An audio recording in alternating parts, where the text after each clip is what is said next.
Welcome to Influence Matters. I'm your host, Clara Rose. Each week, we talk about matters of influence, crafting your message for the world, or we have a special guest that's doing something really interesting that I think you might be interested in. Either way, if you are building a business, ministry, cause, or brand, you are in the right place, my friend. Now, today, I do have a special guest. So let me just tell you quickly about her before we bring her on. She's completely amazing. You're going to love her. And as she says, she has been around the block in life. She has served as a commissioned officer in the United States Public Health Service, a dental school professor, a grief counselor, a death doula, which I find interesting, a civil mediator, a clinical dentist with her late husband, Jim, in Farmington, New Mexico, a school board chair, president of the International Women's Organization, the first woman president of the Minnesota Dental Association, a national spokesperson for the American Dental Association for 21 years, coach for widows, an award-winning best-selling author and international speaker on topics of grief, conflict, and legacy planning in as the co-host of Rethinking Death Life podcast. She has suffered many personal losses, including the death by suicide of her mother and son, and the death by broken heart of her husband after their son's death. So these days, she enjoys her most important roles yet. She's a mom to 2 remarkable kids and a grandma to 6 delightful grandkids, something near and dear to my heart as well, splitting her time between Kansas City and Minneapolis to soak up every precious moment of life. Please help me welcome Dr. Kimberly Harms. Welcome, my friend. Well, thank you so You're much, Wonder Clara. Woman. No, I'm just old. Wow. Just no, you're Wonder Woman. So you have so many incredible accomplishments in life.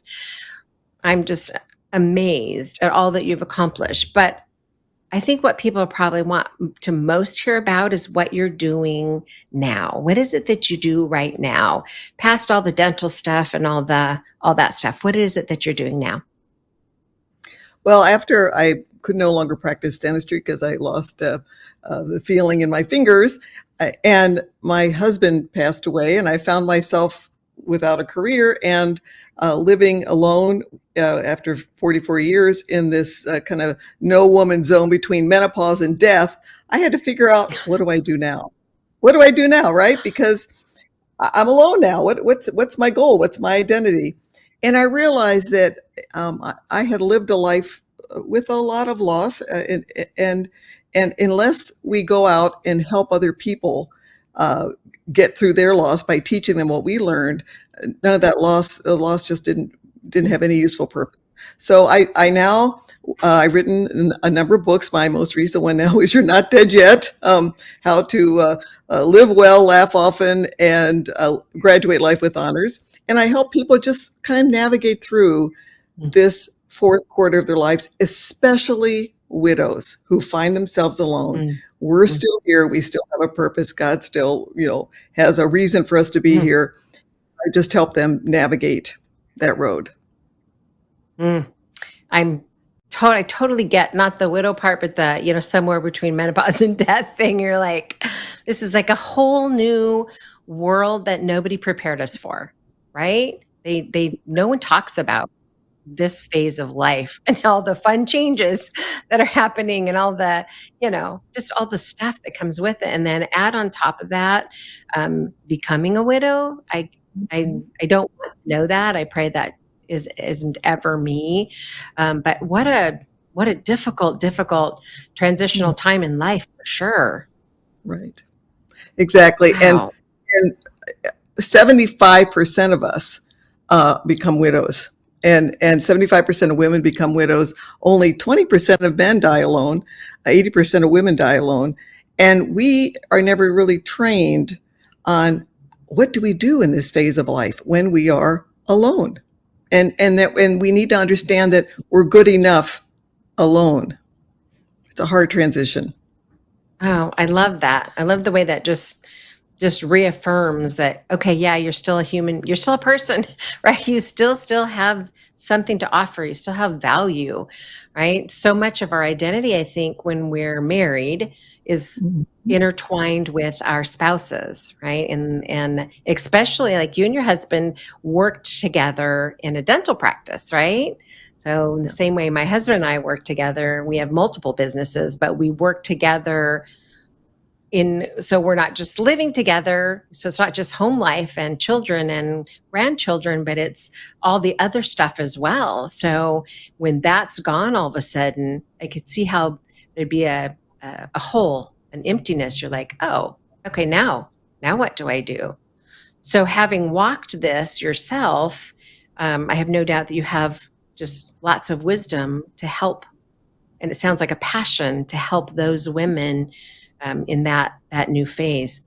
I did. I haven't read all of it, but I've read snippets out of the book that you sent me, and your writing is beautiful. I'm really beautiful. I'm just so impressed. I'm super excited to see what else you create for this audience because I think there's such a need. What a beautiful thing that you're doing. Thank So, you. do you so you have a new book that you're working on, right? So what is your intention moving forward? Do you have, are you coaching them? Are you just wanting to put out more resources for them? What's next? Well, I am definitely coaching. I'm really trying to help widows. We have a book, a new book called Naomi the Widow's Club, A Safe, Strong Place After the Loss of a Spouse. And that is designed to help widows work through that transition from fear and loneliness to joy and purpose.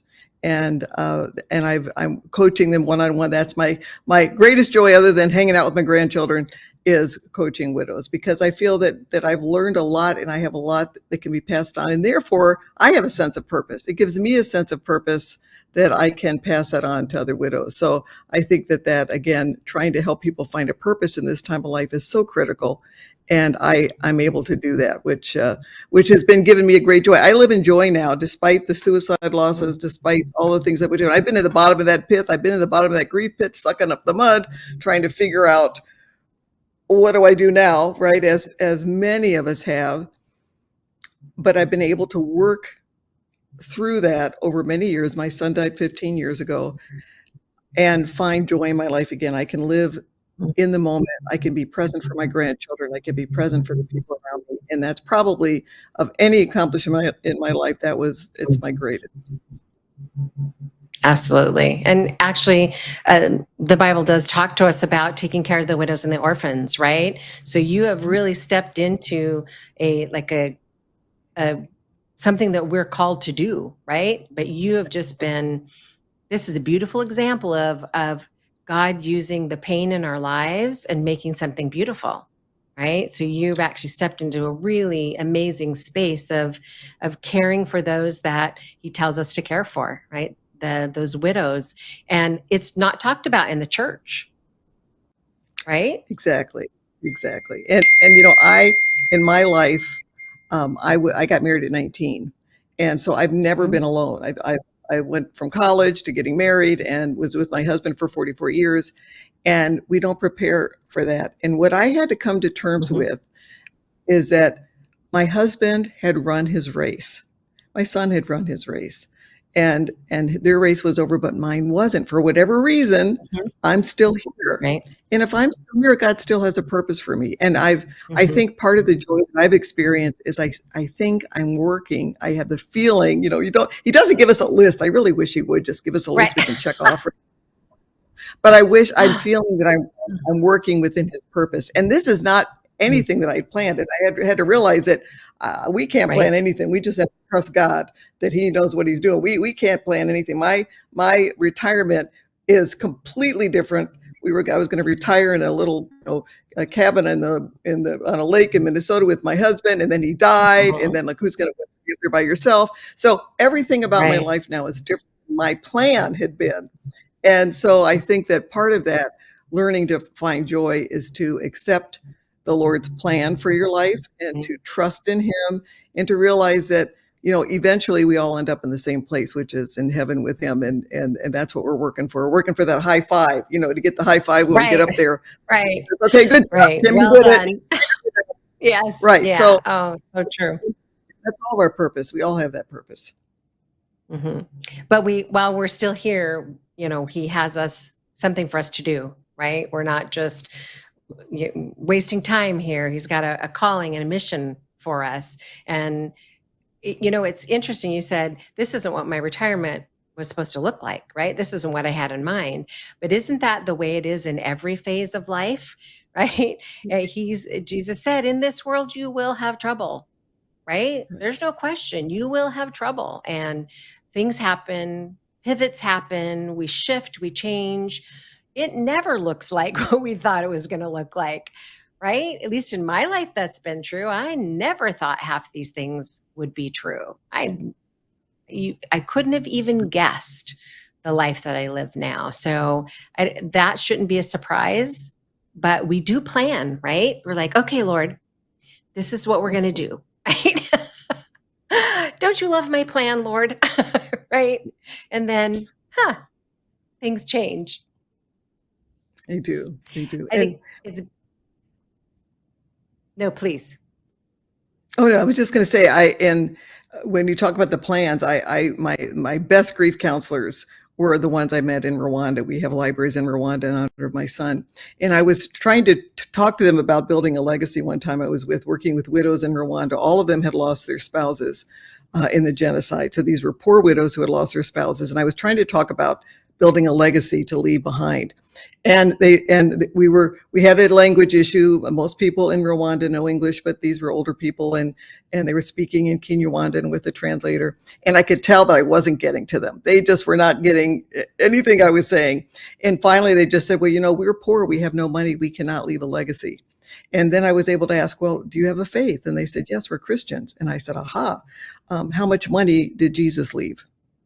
And they said, he didn't leave any money.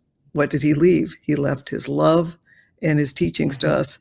And that's the greatest legacy ever. And all of you have the ability to leave love. Every one of us has the ability to leave behind and follow in the footsteps of the greatest legacy ever, which is the one that Jesus left to us.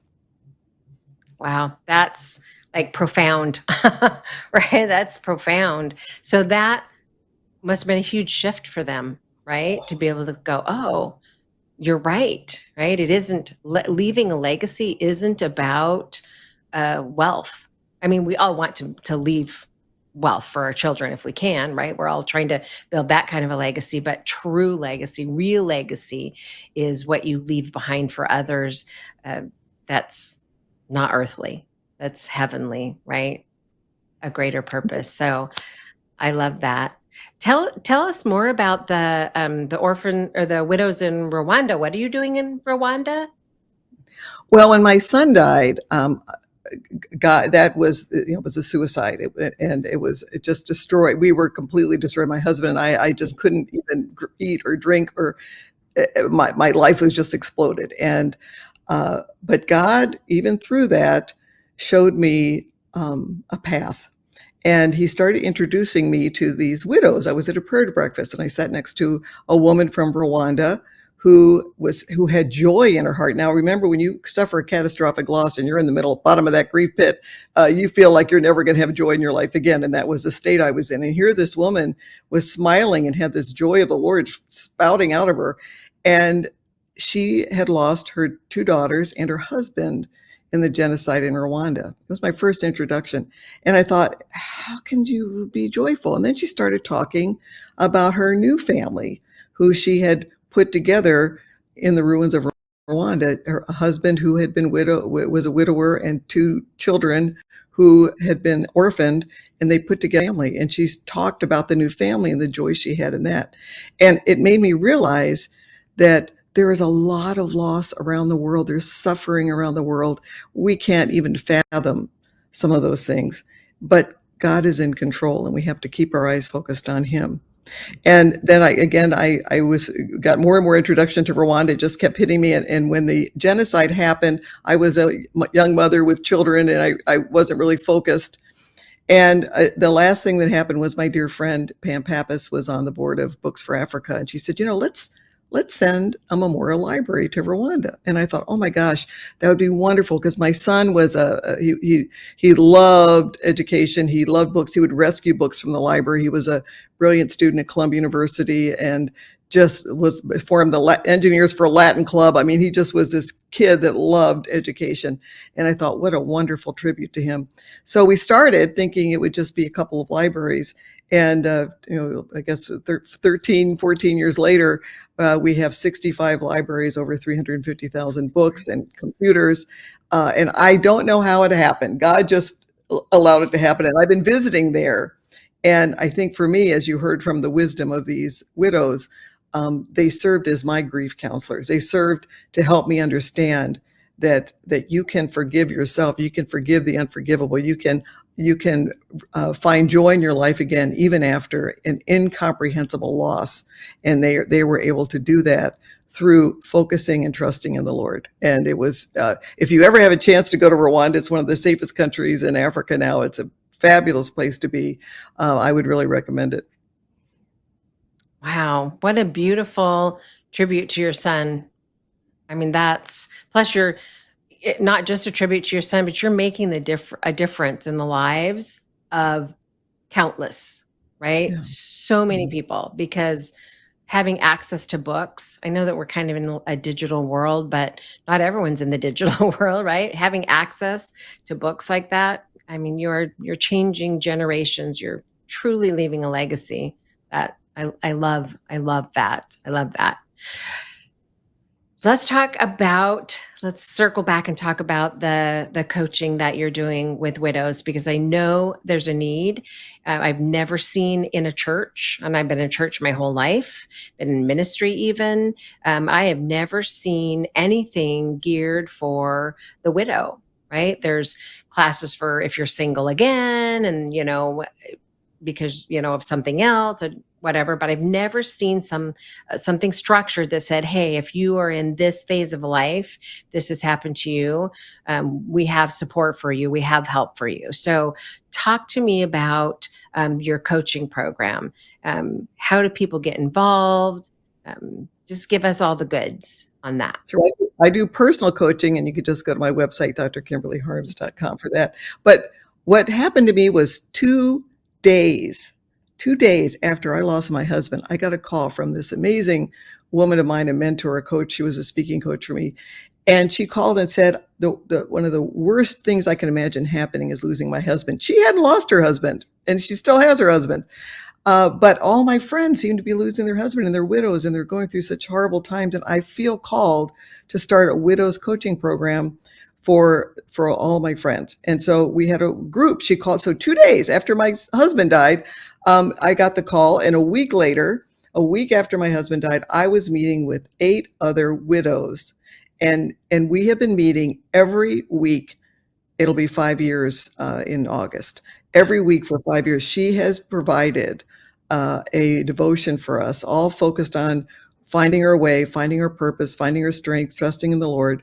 She has found that, and we've developed this very close friendship, and we've developed the coping skills necessary. And I really believe, and the Bible tells us that if we get a lot, much is given to us, we got to give it out, right? We have a responsibility, and we just can't Yep. do that and not move forward, right? That's kind of the whole purpose. So a couple of years ago, I talked to Naomi. Her name was Naomi Rhodey. I talked to Naomi, and I said, let's write a book about this. And we did.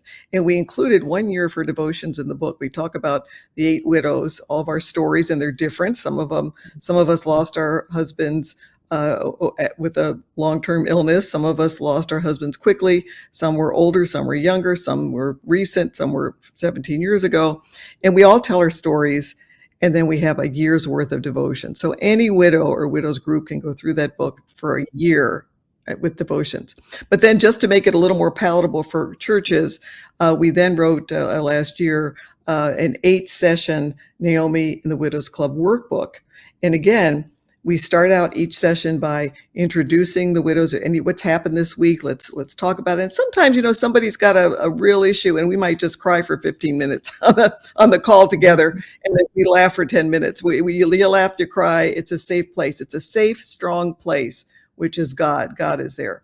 And so we have an eight-week book that works their way from fear and loneliness, which is how you start out. You start out in that pit, and we try to help them work their way to finding their identity, finding their purpose, and finally finding the joy of the Lord, which is our strength, right at the very end. So we Mhm. try to help widows work their way through that trajectory with the understanding that although God is done with your husband, he's not done with you. You have a purpose, and let's look to live for your purpose.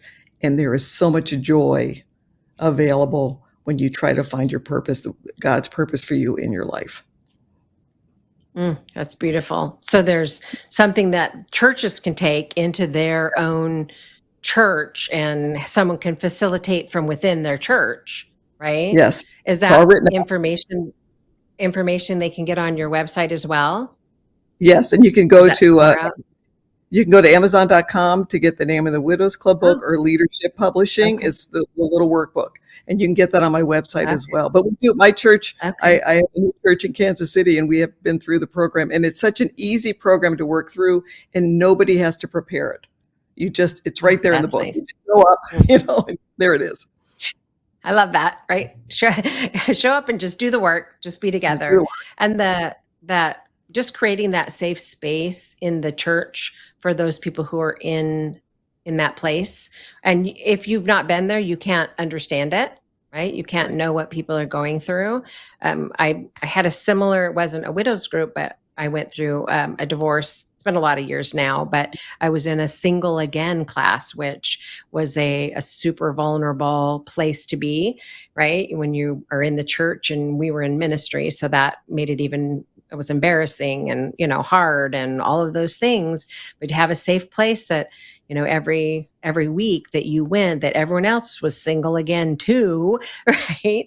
Where Right. sometimes you did just cry, right? You just talked about what was going on in your world, and you were there for each other, and we had Christmas parties together and Thanksgivings together, and it just became a place of healing. And I think that that's just missing in some places. So I love that this tool is available. We want to make sure that we like spread it far and wide, so people know churches can bring this in and say, hey, we have a tool to help you, because that's never going away. We're always going to have the widows and the orphans, right?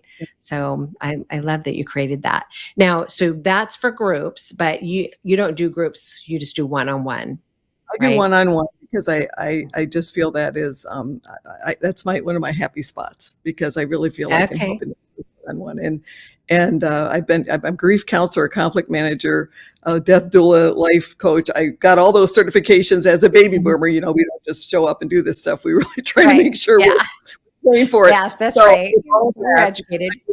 that's right. I'm able to really help people work through, Nice. sometimes your relationship with your children change, your adult children. It's amazing. Mm, Uh, so many things that happen when you find yourself suddenly alone. And I also recommend that before you find yourself suddenly alone, that you talk to your family and your heirs mm, about what happens after you die, because men in particular tend to get remarried a little faster, and sometimes that causes dissension in the family. And so we need mm. to talk about what Right. happens after we die, so that our children are prepared, and we end up with our most important legacy is giving that love and Mhm. the relationships with those kids, so that they don't fall apart after we die.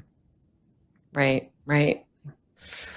Ugh, it's not something that anybody wants to think about, right? You don't want to think about that part of your life, but it's as we get older, at least in our lives, we have watched more and more of our family and friends, and we're both in our 60s now, and we've had his siblings have passed, and parents have passed, and so we're just at that stage. You're starting to lose those people that you love, and so you're starting to think differently, right? About your Exactly. legacy, about what you're doing here in the world, and what the future is going to look like. So it's not any fun, but having that conversation, I think, is so important before it comes, if you have that opportunity. Okay, Mhm. we are just about out of time, but any last couple minute words of wisdom for people, or anything you want to share with us before we go? Yes, I do wanna share one little quick story, and that was after my son died. I was in that zombie phase, I was in the horrible pit, and I was coming out of my dental office, and my husband's cousin came up to me, and he was yelling at me, and he was shaking his finger in my face. He said, "Don't you dare allow your remaining children to feel that they are not enough."